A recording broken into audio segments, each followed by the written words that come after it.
नमस्कार सभी विद्यार्थियों को हमारे किराड क्लासेज ऑनलाइन प्लेटफॉर्म पर आप सभी का बहुत बहुत स्वागत है। अभिनंदन है। जैसा कि हम हमारा राजस्थान भाग सेकंड इस पुस्तक का अध्ययन कर रहे थे लगातार, इसी पुस्तक की श्रृंखला में आज हम बात करने वाले हैं हमारा जो अध्याय 7 है, इस अध्याय 7 के बारे में। इससे पहले मैं आपसे कहना चाहूँगा कि आप हमारा जो यूट्यूब चैनल है इसको आप सब्सक्राइब करें, जिससे कि समय समय पर आपके लिए नोटिफिकेशन के रूप में जानकारी उपलब्ध होती रहे। चलिए आज हम बात करते हैं आज़ादी का आंदोलन और राजस्थान। इस आज़ादी के आंदोलन और राजस्थान के बारे में अध्याय नंबर 7 कक्षा 7 का है।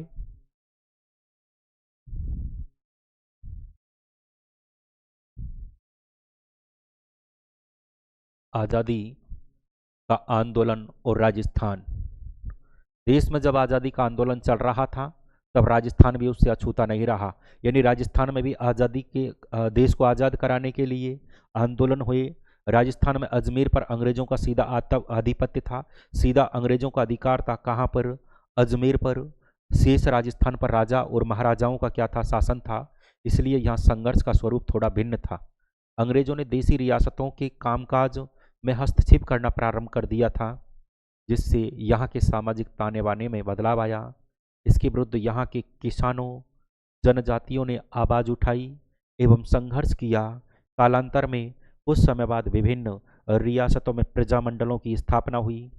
प्रजामंडलों ने लोगों में राजनीतिक चेतना जागृत की और राजनीतिक चेतना जागृत की एवं बाद में राजस्थान के एकीकरण में क्या है, महत्वपूर्ण भूमिका इन्होंने निभाई थी। हम बात करेंगे उन्हीं किसान आंदोलनों की, उन्हीं प्रजामंडलों की और राजस्थान के एकीकरण की। सबसे पहले राजस्थान में जो किसान आंदोलन है, उन किसान आंदोलन के बारे में हम जानकारी देखते हैं। राजस्थान में किसान आंदोलन मध्यकाल में राजस्थान में जागीरदार कौन होता है? बड़ी भूमि का मालिक एवं किसानों के मध्य अच्छे संबंध थे। जागीरदार कहा जाता है जिसके पास बड़ा भूमि का क्या होता है, हिस्सा होता है, यानी भूमि का मालिक होता है। जागीरदार किसानों को अपनी जागीर में बसने के लिए प्रोत्साहित करते थे, परंतु अंग्रेजों एवं राजाओं के मध्य सहायक संधि होने के बाद अंग्रेजों ने राजाओं से नगद लगान वसूलना प्रारंभ कर दिया। राजाओं ने यह राशि जागीरदारों से एवं जागीरदारों ने किसानों से वसूली थी। अंग्रेजों का सीधा जब आधिपत्य हो गया था तो अंग्रेजों ने क्या काम किया? संधियां की, और संधियां करने के बाद उन्होंने राजाओं से क्या लिया? कर लिया। तो राजा भी कर कहाँ से लेंगे? जागीरदारों से। तो राजा ने फिर बड़े बड़े जो जागीरदार थे उन जागीरदारों से कह दिया कि हमें क्या दो? राशि दो, अंग्रेजों को हमें कर देना है, टैक्स देना है। उन जागीरदारों ने फिर वो कर कहाँ से लिया? किसानों से लिया, और वो किसानों से कर वसूलते थे। अंग्रेजों के साथ राजा एवं जागीरदार ऐशो आराम में पड़ गए एवं यह भार भी किसानों पर डाल दिया गया। उन पर लागत बढ़ा दी गई। किसानों से बेगार ली जाने लगी। बेगार यानी मतलब बिना पैसों के मजदूरी करवाना। परेशान होकर किसानों ने विरोध में आंदोलन किए, जिनमें से यहाँ पर कुछ आंदोलन हम आपके लिए बता रहे हैं। कोई भी आंदोलन होता है, कोई भी आंदोलन जब होता है जब उसको बिल्कुल क्या कर दिया जाता है? परेशान कर दिया जाता है। बिजोलिया आंदोलन सबसे पहले हम देखेंगे। भारत में एक संगठित किसान आंदोलन की शुरुआत का श्रेय मेवाड़ के बिजोलिया किसान आंदोलन को दिया जाता है। संगठित आंदोलन, संगठित एकजुट होकर के यह आंदोलन किया था। और कौन सा? किसान आंदोलन। इस आंदोलन की प्रमुख विशेषता यह थी कि यह 44 वर्षों तक चला। कितने वर्षों तक चला है? लगभग 44 वर्षों तक यह आंदोलन चला है। पूरी तरह से अहिंसात्मक रहा, इसमें कोई भी हिंसा नहीं। बिजोलिया किसान आंदोलन में, बिजोलिया जो वर्तमान में कहाँ पड़ता है? भीलवाड़ा जिले में। भीलवाड़ा जिले में एक स्थान है बिजोलिया। तत्कालीन मेवाड़ रियासत का ये ठिकाना था। यह आंदोलन जो है किस जाति के किसानों के द्वारा किया गया था? धाकड़ जाति के जो किसान थे उन किसानों के द्वारा इस आंदोलन को किया जाता है। यह आंदोलन मुख्य रूप से 3 चरणों में विभक्त था। पहले चरण की अगर मैं बात करूं तो 1897 से 1914। दूसरे चरण की अगर बात करूं तो 1914 से 1923, और तीसरे चरण की अगर बात करूं तो 1923 से 1941। इस तरह से बिजोलिया किसान आंदोलन 3 चरणों में होता है। पहला चरण आप ध्यान रख सकते हो 1897 से 1914, दूसरा चरण आप ध्यान रख सकते हो 1914 से 1923 और तीसरा चरण 1923 से 1941। 1897 ईस्वी में राव कृष्ण सिंह के समय बिजौलिया की जनता ने 84 प्रकार की लागतें ली जाती थी। यानी राव कृष्ण सिंह जो है, उस राव कृष्ण सिंह के शासनकाल में बिजौलिया की जो जनता है लगभग 84 प्रकार की क्या देती थी, लगान देती थी, कर देती थी। 84 प्रकार के कर थे 1897 ईस्वी में। किसानों के प्रतिनिधि जिनका नाम था नानजी और ठाकरी पटेल, ये दो किसानों के क्या थे, ये प्रतिनिधि थे, इस आंदोलन का प्रतिनिधित्व कर रहे थे नानजी और ठाकरी पटेल। इन्होंने मेवाड़ के जो महाराणा है जिसका नाम है राव कृष्ण सिंह, इससे इसकी शिकायत की तो नाराज राव ने कुछ समय पश्चात प्रजा पर एक और कर लगा दिया जिस कर का नाम था चवरी कर। किसानों के विरोध के बाद चवरी कर की लागत माफ कर दी गई। जब किसानों ने इसका विरोध किया तो चवरी कर को तो समाप्त कर दिया, लगान में कुछ छूट दे दी गई। राव कृष्ण सिंह की मृत्यु के बाद पृथ्वी सिंह ने जनता पर एक कर और लगा दिया जिस कर का नाम था तलवार बंदी कर। यानी इसका मतलब हम यूं कहें कि जब कोई शासक जब कोई नया राजकुमार शासक बनेगा तो उसकी कमर पर जो तलवार बांधी जाती थी, तो उस समय तलवार बंधाई कर भी देना पड़ता था। किसानों ने साधु सीताराम दास, फतेह करण चारण और ब्रह्मदेव के नेतृत्व में राव की इस कार्रवाई का क्या किया, विरोध किया। देखिए 1897 ईस्वी में राव कृष्ण सिंह जो है, इसने किसानों पर 84 प्रकार के कर लगा रखे थे बिजौलिया के किसानों पर। इन्होंने इसकी शिकायत जो है नानजी और ठाकरी पटेल से की, तो नानजी और ठाकरी पटेल जाते हैं राव कृष्ण सिंह के यहाँ, वो इस बात का जिक्र करते तो उन्होंने कह दिया कि अब किसानों पर एक कर और लगा देते हैं, चवरी कर। मतलब गए तो करों को हटवा देते थे 84 प्रकार के जो कर थे, लेकिन उन्होंने एक नया कर और लगा दिया 85वां प्रकार का चवरी कर। किसानों ने इसका विरोध किया तो राव कृष्ण सिंह जो है उन्होंने इसको हटा दिया और जो 84 प्रकार के जो कर थे उनमें से कुछ की लागतें जो थी वो कम कर दी गई। लेकिन राव कृष्ण सिंह के बाद इन जो है पृथ्वी सिंह जब शासक बनता है तो उन्होंने एक नया कर लगा दिया तलवार बंदी कर।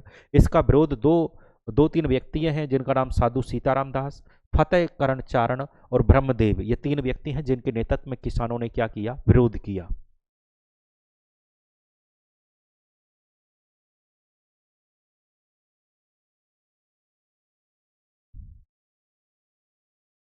इस आंदोलन के दौरान श्री विजय सिंह पथिक, जिनका मूल नाम था भूप सिंह, विजय सिंह पथिक का मूल नाम क्या था, भूप सिंह था। उन्होंने 1917 ईस्वी में ऊपरमाल पंच बोर्ड की क्या की थी, स्थापना की। उनको माणिकलाल वर्मा का भी क्या मिला था, साथ मिला था। किसानों ने पथिक के नेतृत्व में आंदोलन जारी रखा। किसानों ने शांतिपूर्वक सत्याग्रह किया, गिरफ्तार होते रहे। आंदोलन के तीसरे चरण में जमनालाल बजाज ने आंदोलन का नेतृत्व किया। जमनालाल बजाज कब आ रहे हैं, तीसरे चरण में। सन 1941 मेवाड़ के प्रधानमंत्री राघवाचार्य के आदेश से तत्कालीन जो राजस्व मंत्री थे डॉक्टर मोहन सिंह मेहता बिजौलिया गए। उन्होंने किसानों से समझौता करके उनकी जमीनें पुनः दिलवाई। एक लंबे संघर्ष के बाद आंदोलन समाप्त हुआ।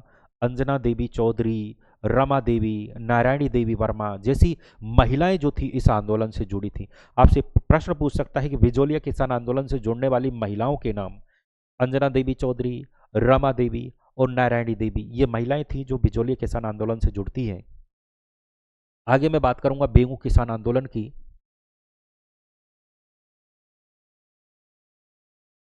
बेंगू किसान आंदोलन की अगर हम बात करें तो बिजौलिया आंदोलन की सफलता से उत्साहित होकर मेवाड़ में एक ठिकाना पड़ता है जिस ठिकाने का नाम है बेंगू ठिकाना। इसमें भी किसानों ने जागीरदारों के अत्याचारों के विरुद्ध आवाज उठाई। किसान मेनाल नामक स्थान पर, कहाँ पर, मेनाल नामक एक स्थान है, वहां पर एकत्रित हुए। पथिक से नेतृत्व करने का आग्रह किया। कौन, विजय सिंह पथिक। पथिक जी के आदेश से रामनारायण चौधरी ने पथिक जी से कहा, लेकिन पथिक जी ने रामनारायण चौधरी से किसानों पथिक के आदेश से रामनारायण जो चौधरी है उन्होंने इस आंदोलन का क्या किया, नेतृत्व किया। देखिए किसानों ने कहा था पथिक से, लेकिन पथिक ने कह दिया कि रामनारायण चौधरी आपके वहां पहुंच जाएंगे, और उन्होंने इस आंदोलन का नेतृत्व किया। लंबे संघर्ष के बाद किसानों एवं राजा अनूप सिंह के मध्य, किसान और राजा अनूप सिंह के मध्य समझौता हुआ, जिसे मेवाड़ सरकार एवं रेजिडेंट ने मानने से मना कर दिया। सरकार ने जांच हेतु एक रेवेन्यू कमिश्नर ट्रेंच भेजा।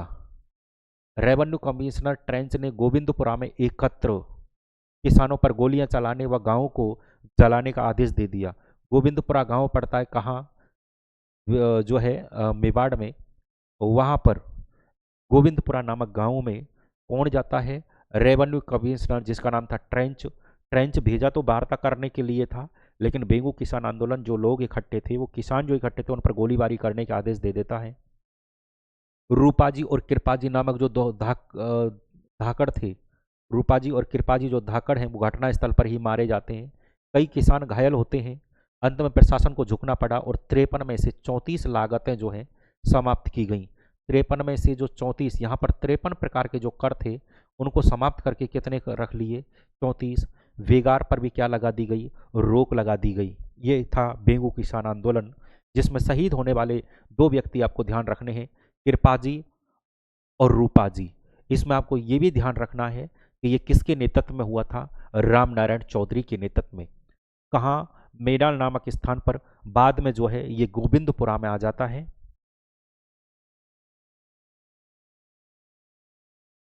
बात करूंगा बूंदी किसान आंदोलन की।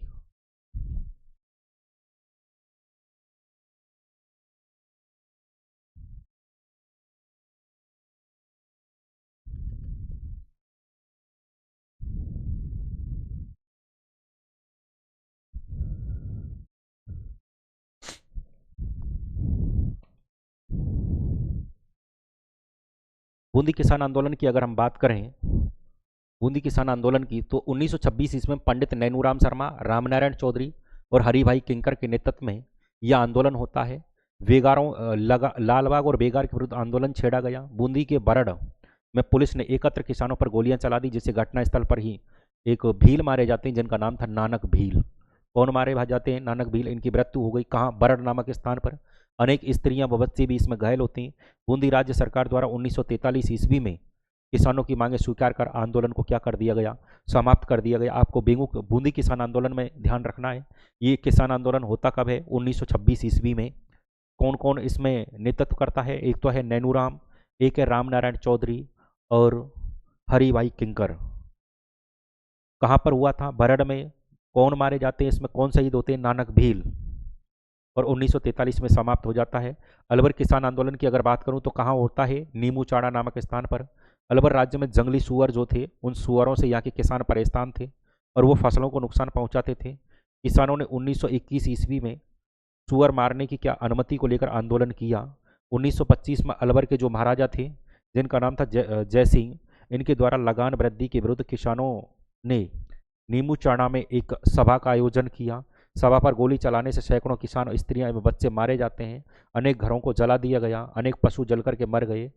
गांधी जी ने इस घटना की आलोचना करते हुए इसे राजस्थान का जलियांवाला बाग हत्याकांड कहा है।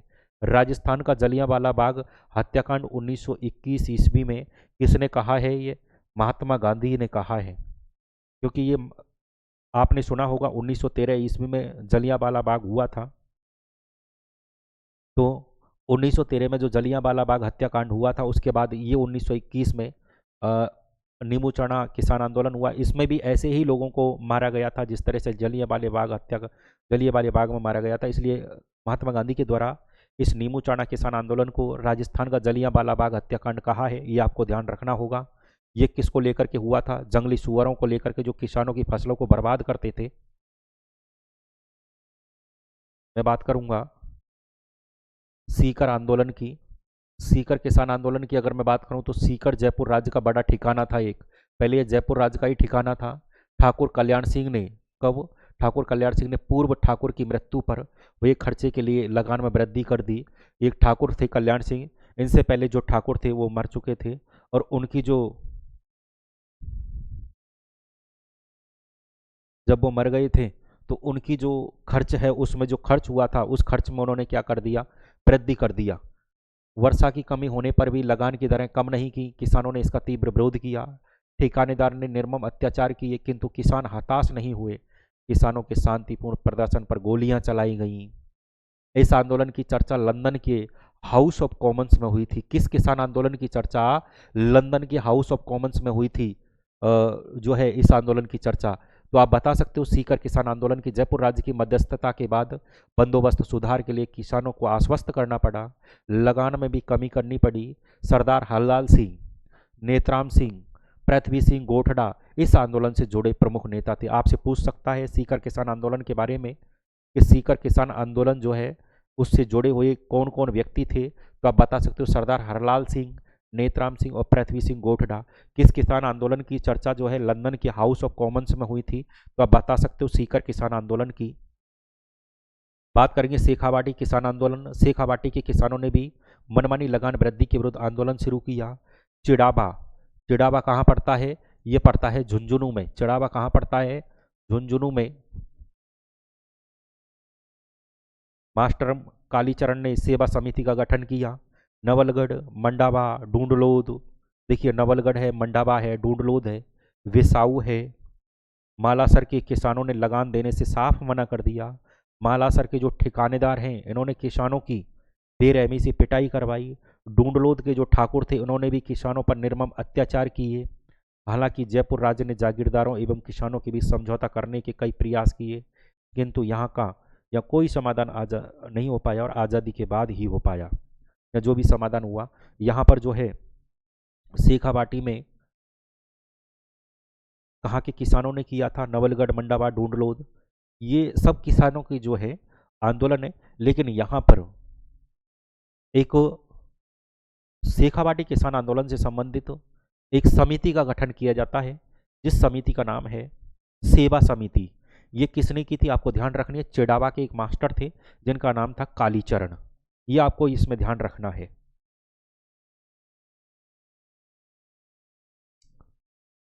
अन्य किसान आंदोलनों में अगर मैं बात करूं तो 1945 में चंडावल ठाकुर ने लाठियों व बहालों के प्रहार से किसान आंदोलन को कुचलने का प्रयास किया। इसी तरह 1947 में डाबड़ा में लगान, लालबाग, बेगार के विरुद्ध लगभग 600 किसान जो ठिकानेदारों ने के पास गए, 600 किसान ठिकानेदारों के पास गए तो उसने बंदूकें, तलवारें में भाले चलवाई, जिससे कई लोग हताहत हुए थे। डाबड़ा हत्याकांड जो है 1947 ईस्वी में आपने सुना होगा, ये वही हत्याकांड है। बात करूंगा जनजातीय आंदोलनों की। राजस्थान में भील, मीणा, गरासिया, एक तो भील, मीणा, गरासिया आदि जनजातियां प्राचीन काल से निवास करती आ रही हैं। दक्षिणी राजस्थान में भीलों का बाहुल्य है। मेवाड़ के राज चिन्ह में इनका चित्र अंकित रहता है। मेवाड़ के राज चिन्ह में इनका चित्र अंकित रहता है क्योंकि महाराणा प्रताप जो है आपने सुना होगा, महाराणा प्रताप जो है, महाराणा प्रताप की सेना में ये बड़े जोश से लड़ते थे और महाराणा प्रताप के यही वो लोग थे जो दुश्मन से युद्ध करते थे। जयपुर एवं आसपास के क्षेत्र में मीणा जाति का बाहुल्य है, परंतु समय के फेर से ये बहादुर जातियां सामाजिक और आर्थिक दृष्टि से पिछड़ गईं। अंग्रेजी काल में इनका भारी शोषण हुआ। उस काल में कुछ जन सेवकों एवं समाज सुधारकों ने इन्हें क्या किया, जागृत किया। पहली बात आती है भील आंदोलन की। भील आंदोलन की अगर मैं बात करूं तो भीलों में जागृति की विचारधारा का प्रसार करने में गोविंद गुरु की महत्वपूर्ण भूमिका थी। किसकी थी, गोविंद गुरु की। उन्होंने एक सभा की स्थापना की जिस सभा का नाम था संप सभा। गोविंद गुरु ने बेगार व अनुचित लागतें न देने के लिए भीलों का क्या दिया था, साथ दिया था और भीलों को जागृत किया कि आप कोई भी लगान नहीं दोगे, कोई भी आप बेगार नहीं करोगे। 1913 में मानगढ़ पहाड़ी पर समय था आश्विन सुदी पूर्णिमा, एक अधिवेशन हो रहा था। उस अधिवेशन में जब अंग्रेजों को पता चला तो अंग्रेज सेना ने पहाड़ी को चारों तरफ से घेर कर गोलियां चलाईं। घटना स्थल पर हजारों आदिवासी मारे गए, घायल हुए। इसे भगत आंदोलन कहा गया। इसे क्या कहा गया, भगत आंदोलन भी इस आंदोलन को कहा गया। आदिवासी जातियों के दूसरे मसीहा जिसका नाम था मोतीलाल तेजावत, चित्तौड़गढ़ के मातृकुंडिया में तेजावत ने किसानों व आदिवासियों को बेगार, लगान, अत्याचार आदि के विरुद्ध संघर्ष का आह्वान किया। आंदोलन को गति देने के लिए एकता पर बल दिया, इसलिए इसे एक ही आंदोलन भी कहा गया। इस आदिवासियों के द्वारा मोतीलाल तेजावत ने कहाँ पर, मातृकुंडिया, और मातृकुंडिया जो है कहाँ पड़ता है, चित्तौड़ में। कहाँ पड़ता है, चित्तौड़ में इनके द्वारा आंदोलन किया जाता है। इन्होंने एकजुट किया, एकजुट करने के कारण इसे कहा गया एक ही आंदोलन। एक ही आंदोलन को गति देने के लिए हजारों आदिवासी उदयपुर में एकत्र हुए। महाराणा को 21 सूत्रीय जो मांग पत्र है वो दिया। इस मांग पत्र को मेवाड़ की पुकार कहते हैं। मेवाड़ की पुकार किसे कहते हैं? 21 सूत्री जो मांग पत्र आदिवासियों के द्वारा दिया गया था, उस एक ही आंदोलन में शामिल किया आदिवासियों के द्वारा, उसे मेवाड़ की पुकार कहा गया। महाराणा ने तत्काल 18 मांगे तो क्या कर ली, मांग ली। देवल, डूंगरपुर, बांसवाड़ा में भी भीलों को संगठित करने का श्रेय भोगीलाल पंड्या को दिया जाता है। किसको दिया जाता है? भोगीलाल पंड्या और हरदेव जोशी को दिया जाता है। इन्होंने कहाँ किया था? डूंगरपुर में, देवल में, बांसवाड़ा में। इस तरह से ये था भीलों की आंदोलन।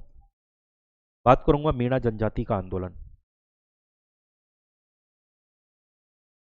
मीणा जनजाति के आंदोलन की अगर मैं बात करूं तो मीणा जनजाति के एक वर्ग को अंग्रेजी शासन ने शांति व्यवस्था की जिम्मेदारी दे रखी थी। ये मीणा चौकीदारी करते थे, जो शांति व्यवस्था रखते थे वो चौकीदारी करते थे, बदले में गांव वालों से चौथ भी वसूल करते थे। ये मीणा जो है चौकीदार मीणा कहलाए। कौन से? चौकीदारी करने वाले जो मीणा थे वो चौकीदार मीणा कहलाए। राज्य में होने वाली चोरी डकैती के लिए अक्सर इन्हें जिम्मेदार ठहराया जाने लगा और किसी चोरी का माल बरामद न होने पर मीणाओं से उस माल की कीमत वसूली जाने लगी। कुछ लोग आपराधिक कार्यों में संलग्न होने लगे।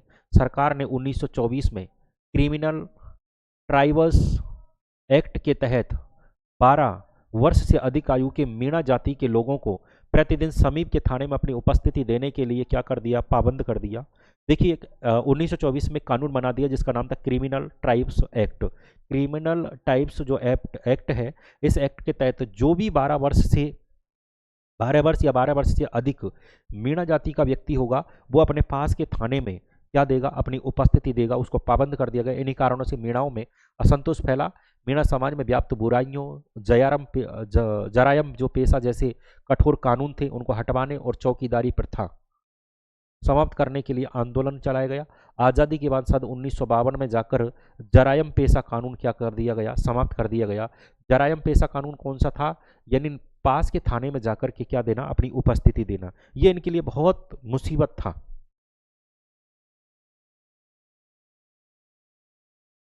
बात करूंगा मैं प्रजामंडल की।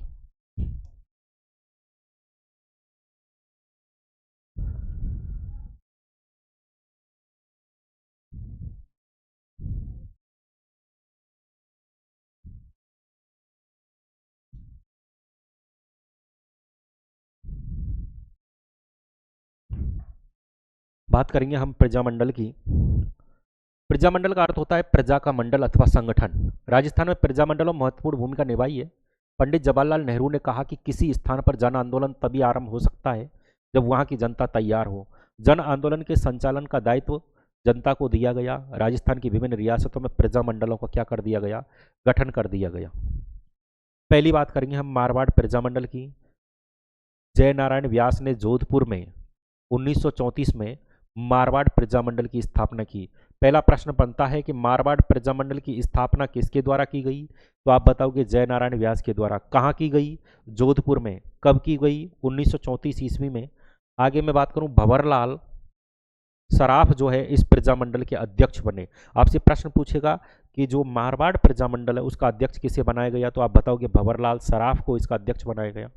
प्रजामंडल आंदोलन को गति देने के लिए 1938 में रणछोड़ दास गट्टारी की अध्यक्षता में एक परिषद बनाई गई जिसका नाम था मारवाड़ लोक परिषद। ये ध्यान रखना है, मारवाड़ प्रजामंडल अलग है और मारवाड़ लोक परिषद अलग है। मारवाड़ लोक परिषद का गठन किसके द्वारा किसकी अध्यक्षता में किया गया? रणछोड़दास गट्टारी की अध्यक्षता में। रणछोड़दास गट्टारी जो है उसकी अध्यक्षता में। कब किया गया? 1938 ईस्वी में। यह आपको ध्यान रखना होगा, अलग अलग बातें हैं।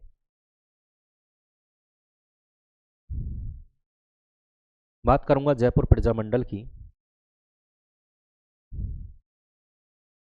जयपुर प्रजामंडल की अगर मैं बात करूं तो 1931 में कर्पूर चंद्र पारगी एवं जमनालाल बजाज के प्रयासों से जयपुर प्रजामंडल की क्या कर दी गई? स्थापना कर दी गई।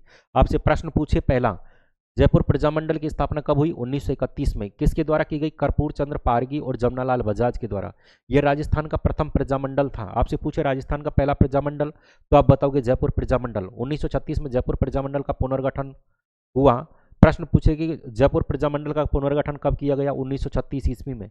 जयपुर में चिरंजीलाल मिश्र के नेतृत्व में प्रजामंडल ने कार्य प्रारंभ कर दिया। सन 1938 में जमनालाल बजाज की अध्यक्षता में पहला अधिवेशन हुआ। बाद में हीरालाल शास्त्री भी इसके अध्यक्ष बने। हीरालाल शास्त्री किस प्रजामंडल के अध्यक्ष बनाए गए? तो आप बताओगे जयपुर प्रजामंडल के।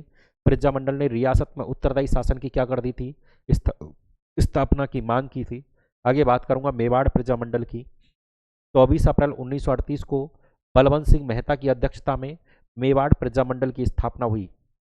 आपसे प्रश्न पूछे मेवाड़ प्रजामंडल की स्थापना कब हुई? 24 अप्रैल 1938 को। किसकी अध्यक्षता में हुई थी? बलवंत सिंह मेहता की अध्यक्षता में।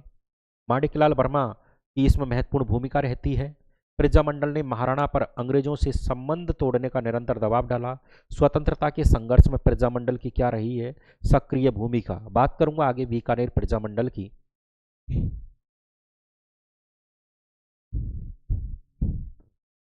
बीकानेर प्रजामंडल की अगर मैं बात करूं तो 1936 ईस्वी में मगाराम वैद लक्ष्मण दास स्वामी ने बीकानेर प्रजामंडल की स्थापना की। 30 जून 1946 को रायसिंह नगर में प्रजामंडल का खुला अधिवेशन आयोजित किया गया। आपसे पूछे कि बीकानेर प्रजामंडल की स्थापना किसके द्वारा की गई? तो आप बताओगे मगाराम वैद और लक्ष्मण दास स्वामी। कब की गई? 1936 ईस्वी में। कोटा प्रजामंडल की अगर मैं बात करूं तो अभिन्न हरि तनसुखलाल आदि के सहयोग से नैनूराम ने हाडोती प्रजामंडल की स्थापना की। आपसे पूछे हाडोती प्रजामंडल की स्थापना में किन किन का सहयोग रहा है? अभिन्न हरि और तनसुखलाल। किसने की इसकी स्थापना? नैनूराम ने। कोटा में अगर बात करूं तो पंडित नैनूराम की अध्यक्षता में मई 1939 में प्रजामंडल का अधिवेशन हुआ। कोटा प्रजामंडल के कार्यकर्ताओं ने अन्य प्रजामंडलों की तरह भारत छोड़ो आंदोलन में भाग लिया तथा उत्तरदायी शासन की मांग की। इन सभी रियासतों के साथ ही पूर्वी राजस्थान के राज्यों में भी प्रजामंडल आंदोलन की गतिविधियां समानांतर संचालित की जाती रहीं। इन रियासतों में प्रजामंडल आंदोलन मुख्य रूप से अंग्रेजी शासन से उत्तरदायी जो शासन है के मध्य कड़ी के रूप में कार्य किया। कुछ जननायक हैं उनकी मैं बात करूंगा, जननायकों की।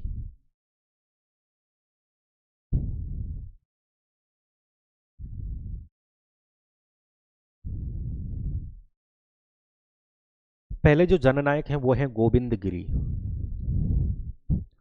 गोविंद गिरी की अगर मैं बात करूं,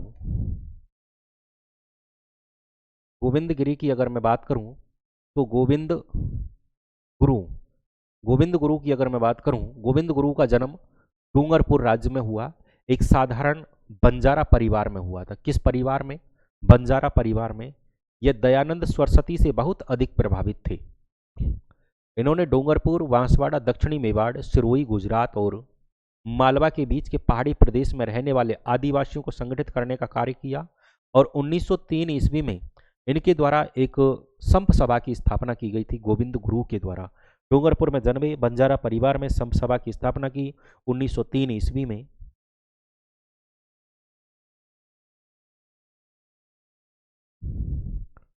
संप जो है एक राजस्थानी भाषा का शब्द है। राजस्थानी भाषा का जो शब्द है जिसका अर्थ होता है संयुक्त का प्रेम और भाईचारे की भावना। संप सभा के माध्यम से गोविंद गुरु ने आदिवासियों को शराब, मांस, चोरी, लूटमार आदि से दूर करने का प्रयास किया। मेहनत मजदूरी करके अपने परिवार का भरण पोषण करने का संदेश दिया। गांव-गांव में स्कूल खोलने, बच्चों बूढ़ों को पढ़ाने और ज्ञान के प्रसार का संदेश दिया। रोज स्नान करने व ईश्वर में आस्था रखने की भी इन्होंने क्या कही? बात कही। ऐसे थे ये गोविंद गुरु। बात करूंगा अर्जुन लाल सेठी। जन्म हुआ था जयपुर में। जयपुर में इन्होंने वर्तमान विद्यालय खोला था। इन्होंने एक विद्यालय की भी स्थापना की थी लोगों को शिक्षित करने के लिए, जिसका नाम था वर्तमान विद्यालय। ये अंग्रेजी, पारसी, संस्कृत, अरबी और पाली के विद्वान थे। इनको इतनी भाषाओं का ज्ञान था। अंग्रेजी का इनको ज्ञान था, फारसी का था, पारसी, संस्कृत का इनको ज्ञान था, अरबी और पाली। इनके वर्तमान जो विद्यालय है, वर्तमान विद्यालय में देश भर के क्रांतिकारियों को समुचित प्रशिक्षण देने की व्यवस्था थी। सेठी धार्मिक शिक्षा के साथ साथ विद्यार्थियों को देश सेवा और क्रांति का भी पाठ पढ़ाते थे। प्रसिद्ध क्रांतिकारी जिनका नाम था रास बिहारी बोस से संपर्क में आने के बाद राजस्थान में सशस्त्र क्रांति का संगठन करने का दायित्व श्री सेठी को सौंपा गया। रास बिहारी बोस के संपर्क में आते हैं और सेठी को यहाँ का क्या दायित्व सौंप दिया जाता है। आगे मैं बात करूंगा केसरी सिंह बारठ। केसरी सिंह बारठ की अगर हम बात करें तो केसरी सिंह बारठ का जो जन्म है राजस्थान में सशस्त्र क्रांति के साथ जुड़े थे। केसरी सिंह ने राजपूताने के जागीरदारों और रईसों में ब्रिटिश शासन के विरुद्ध स्वतंत्रता संग्राम में उनका सक्रिय सहयोग प्राप्त करने का कार्य किया। उदयपुर, जोधपुर, बीकानेर के राजघरानों पर उनका गहरा प्रभाव था। केसरी सिंह बारठ ने महत्वपूर्ण बात यहाँ है, चेतावनी राज चुंगटिया नामक एक ग्रंथ की रचना की, जो कि सोरठ के रूप में लिखा है। मेवाड़ महाराणा को ब्रिटिश शासन के विरुद्ध सचेत किया। यानी मेवाड़ के जो महाराणा थे उनको एक जो है सोरठ लिखा है, चेतावनी राज चुंगटिया, और वो ब्रिटिश जो शासन है उसके विरुद्ध इन्होंने क्या उसको सचेत किया है। विजय सिंह पथिक, की अगर मैं बात करूं तो वास्तविक नाम इनका भूप सिंह गुजर था। भूप सिंह क्या था? गुजर था। इनका जन्म उत्तर प्रदेश के बुलंदशहर जिले में हुआ था। कहाँ हुआ था? उत्तर प्रदेश के बुलंदशहर जिले में। उन्हें क्रांति के संचालन हेतु राजस्थान भेजा गया, परंतु क्रांति की योजना असफल होने पर यह भूमिगत हो गए। बाद में विजय सिंह पथिक नाम से विजोलिया किसान आंदोलन का इन्होंने नेतृत्व किया। विजय सिंह पथिक नाम से विजोलिया किसान आंदोलन का नेतृत्व इन्हीं भूप सिंह गुजर के द्वारा किया गया। 1919 में वर्धा में राजस्थान सेवा संघ की इन्होंने क्या की थी? स्थापना की। और ये वर्धा कहाँ पड़ता है? महाराष्ट्र में। कहाँ पड़ता है? महाराष्ट्र में। इन्होंने किसकी स्थापना की है? राजस्थान सेवा संघ की। ये आप चित्र देख सकते हो विजय सिंह पथिक का, जिनका मूल नाम क्या था? भूप सिंह गुजर। उत्तर प्रदेश के बुलंदशहर में जन्मे और इन्होंने विजोलिया किसान आंदोलन का नेतृत्व किया। 1919 में वर्धा महाराष्ट्र में राजस्थान सेवा संघ की इन्होंने क्या की थी? स्थापना की थी। बात करूंगा सेठ दामोदर दास राठी। इनका जन्म पोखरण जो जैसलमेर में है वहां हुआ था। पोखरण मारवाड़ में। राष्ट्रीय चर्चाओं की ओर इनका बचपन से ही झुकाव था।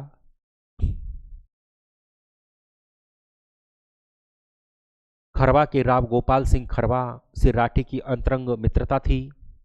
प्रथम महायुद्ध के दौरान रास बिहारी बोस, राजा महेंद्र प्रताप ने सारे देश में क्रांति की योजना बनाई। 21 फरवरी 1915 का दिन उसके लिए निश्चित किया। राजस्थान में अजमेर नसीराबाद जो हैं, अजमेर नसीराबाद की छावनी पर कब्जा करने की जिम्मेदारी खरवा के राव गोपाल सिंह खरवा को सौंपी गई और भूप सिंह को दी गई। इस योजना के लिए आर्थिक सहायता की राठी ने उपलब्ध करवाई थी। 1921 में राठी जी ने ब्यावर में आर्य समाज की नींव रखी। 1921 ईस्वी में राठी जी के द्वारा ब्यावर में आर्य समाज की क्या रखी जाती है? नींव रखी जाती है। बात करेंगे ठाकुर जोरावर सिंह बारठ। चांदनी चौक में लॉर्ड हार्डिंग पर बम फेंकने वाले रास बिहारी बोस के साथ ठाकुर जोरावर सिंह भी वहां पर मौजूद थे। यानी चांदनी चौक में लॉर्ड हार्डिंग जो अंग्रेजों का अधिकारी था उस पर बम फेंकने में रास बिहारी बोस के साथ ये जोरावर सिंह भी थे। ठाकुर जोरावर सिंह ठाकुर केसरी सिंह बारठ के छोटे भाई और अमर शहीद कुंवर प्रताप सिंह बारठ के ये क्या थे? चाचा थे।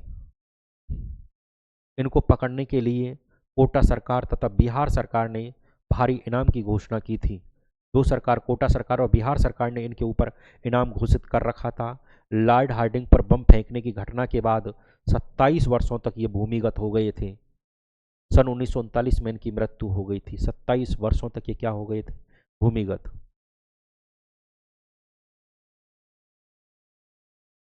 बात करूंगा कुंवर प्रताप सिंह। ये केसरी सिंह बारठ के पुत्र थे। इन्होंने रास बिहारी बोस के साथ क्रांतिकारी गतिविधियों में भाग लिया। प्रताप जोधपुर होकर आ रहे थे तब इनके परिचित आसानाडा जो स्टेशन है जोधपुर में पड़ता है, मास्टर ने अपनत्व का ढोंग रचते हुए इन्हें गिरफ्तार करवा दिया था। एक स्टेशन मास्टर था आसानाडा स्टेशन मास्टर, उन्होंने ढोंग कर दिया था कि आप और हम तो क्या है, मित्र हैं, और इनको क्या है अंग्रेजों के द्वारा गिरफ्तार करवा दिया। इन्हें बरेली जेल में भेज दिया गया और कठोर यातनाएं दी गई। साथी क्रांतिकारियों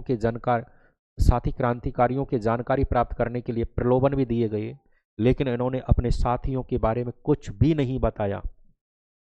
इनके धैर्य और कष्ट सहिष्णुता के आगे सीआईडी के डायरेक्टर सर चार्ल्स क्लीवलैंड भी चकरा गए।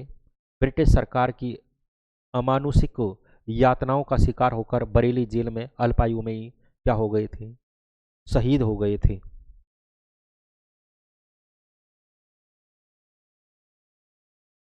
बात है राव गोपाल सिंह खरवा। राव गोपाल सिंह जो खरवा है, राजस्थान में सशस्त्र क्रांति का कार्य खरवा के ठाकुर राव गोपाल सिंह व विजय सिंह पथिक को सौंपा। अंग्रेजों को पता लग जाने के कारण क्रांति की योजना विफल हो गई। विजय सिंह पथिक व राव गोपाल सिंह को टोडगढ़ में नजरबंद कर दिया गया। कुछ दिनों पश्चात ही दोनों वहां से लापता हो गए। गोपाल सिंह जो है सलेमाबाद में पकड़े गए और तिहाड़ जेल भेज दिया गया।